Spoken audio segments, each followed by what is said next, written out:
Hey all, I hope you're doing well. Today is 15th of August and I'm back in Germany, Bochum. I'm at the university and here is the big conference hall and we have the library building here. I'll show you now. Yes, this one. So I have not been recording any videos or sharing content in the last few weeks. I will just share this as an update and what I have been doing in the last few weeks. And I'll be walking as well. I went back to Turkey at the end of July and I was doing training, and after that in the beginning of August I went to Amman, Jordan for another training. So I will give you updates about these trainings and what I am doing and a few other things that is more related to now in Germany. I think there is a conference about statistics. It's really interesting, but I didn't go there. So the first training that I went to Turkey was on safeguarding. I don't know if you are familiar with this term, but it's more relevant to the humanitarian organizations or NGOs and my contact, but you can also work on this with anyone, with any organization working with children and even adults. So safeguarding means protecting the children, the adults or the staff from any kind of harm.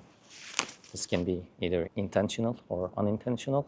So all the policies, procedures and all the things that you need to be careful or that you need to work on for protecting people and children.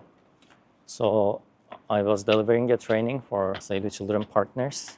Now I'm working as a consultant trainer with Humanitarian Leadership Academy. I don't know if you're familiar with them, but this is a really good organization. And they have a website, online education platform called Kaya Connect. I can share here. So there are hundreds of free trainings in their platform. You can always take these courses for free, and this is really good. I was using it a lot, even before working with them, and especially in the beginnings of my humanitarian career, and even before entering into this sector, actually. So I will just briefly mention what is safeguarding in humanitarian context or NGO context. So humanitarian organizations are trying to help people or children who are in need, like in conflict situations and disasters, etc. But in the meantime, there might be some harm that's coming from these organizations, either from the programs or lack of programming or unsafe programming, or through the actions of the staff or volunteers or anyone who is representing the organization. So safeguarding is, or all the safeguarding measures are trying to minimize these risks of any harm or any abuse that can come from the staff, volunteers, representative, or the lack of safe programming. So the training was mainly for the NGO audience and some local authorities who are working with children and affected community, actually.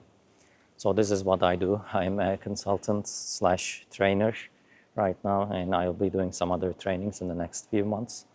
This is my job. I was trying to specialize in this field in the last couple of years. So I have done so many trainings and been in the investigations and etc. So this is my kind of area of expertise now, and I will be trying to investing on this. If you're interested, we can always chat. You can write to me. And the second training I attended was about the governance, especially the governance of NGOs or humanitarian actors. It was in Amman, and this time I was not the trainer, but I was one of the participants. But it was a training of trainers, so they just train people to learn about this and learn more about how to do training. And then they led us to do the trainings in our country. So there were almost 25 participants in, I think, from 5 countries from our region.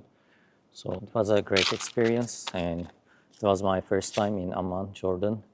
I couldn't share that much information, but I recorded a video, but I didn't publish yet. Maybe I can publish it later. So it was a good training. And when it comes to governance, maybe I can walk again. We started from the most important thing is the values, vision, and mission of the organization, how we can set this, how we can implement, or how we can make sure the staff or the volunteers or the people in the organization are like integrates this values, vision, and mission in their daily work. So I even shared a video after the training on LinkedIn. I will add a link here if you want to check how the staff internalize these things in their daily actions. It's a great video. And I think this values is really important both for organizations and also for the personal life. And even like one of the greatest books that I recommend everyone is the Stephen R. Covey's 7 Habits of Highly Effective People. He is also mentioning these values and value-driven leadership, and he is talking about the importance of values, vision, and mission. And he is also suggesting to have personal mission statement or mission statement for yourself and for your family, etc. So I would definitely recommend that book to check if you are interested. And the video that I shared was from Franklin Covey. Actually, they prepared this, the training agency of Stephen R. Covey. You can check and get some trainings if you want. And they have a free assessment or free tool that you can make your own personal mission statement. Or it's for organizations as well. They have a kind of test or form that you fill in, and it gives you a kind of document. And you can check that. I can put the link below. So, I mean, why it's important? Because if there is no values of, or if there is no internalization and practice of these values, you cannot achieve your goals or dreams. And in the personal life as well, if you don't have this integrity, you would fail in your personal life, in your professional life, in work, in your relationships, and etc. So that's really important to have your values and make it written and follow that strictly. And when you are making decisions, it will make your life so much easier. Like, you can say that this is according to my values, so I accept, and this is not according to my values, and I reject, and I don't follow this principle or this practice. So that's really a handy tool that will ease your life and make it really good to follow these kind of things. So these are about trainings, and I will just give you a few more updates and then I will close this video. So I have completed these 2 trainings, and now I'm working on the content of another upcoming training I can share later. So I will be focusing on the content development, or let's say curriculum development for that training, the upcoming one. And I was not able to work on newsletter, both my personal newsletter and also this newsletter business, side business that I have. I didn't do any follow-ups with potential clients. I couldn't actually, I didn't have enough time, or I choose not to invest enough time on this email newsletter business. So in the next couple of weeks, especially after work hours, I would be devoting some time to work on the newsletters and my newsletter business. I'm doing ghostwriting, and I am also setting up a newsletter system for organizations and for people. Actually, I'm generally working with personal development niche area, and I'm working with organizations, coaches, and there are few different areas, but this is my main area of expertise or area of focus right now. So if you are interested in setting up a newsletter, just write to me and we can chat. So this will be my next goal or next focus area in the next couple of weeks. As I said, we came back to Germany. I'm with my family here, so all these visa issues are handled now. We got extension and we moved to our new house this weekend. So on that front, the things are going well. There is a small lake here, not lake, but maybe a pond or pool, not the swimming pool. I will show you here. So the things are going well.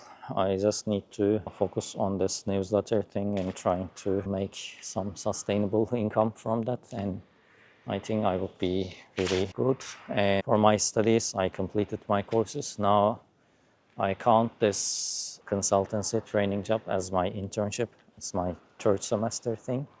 And also I need to write my thesis to complete my master's degree in humanitarian action.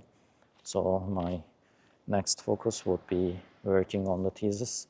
I'm just reading now. I was thinking to writing it on effectiveness and humanitarian action. I didn't start it yet, so I need to work a bit more on it. So thank you so much for watching and wish you good luck and have an amazing day. See you in the next video. Bye bye.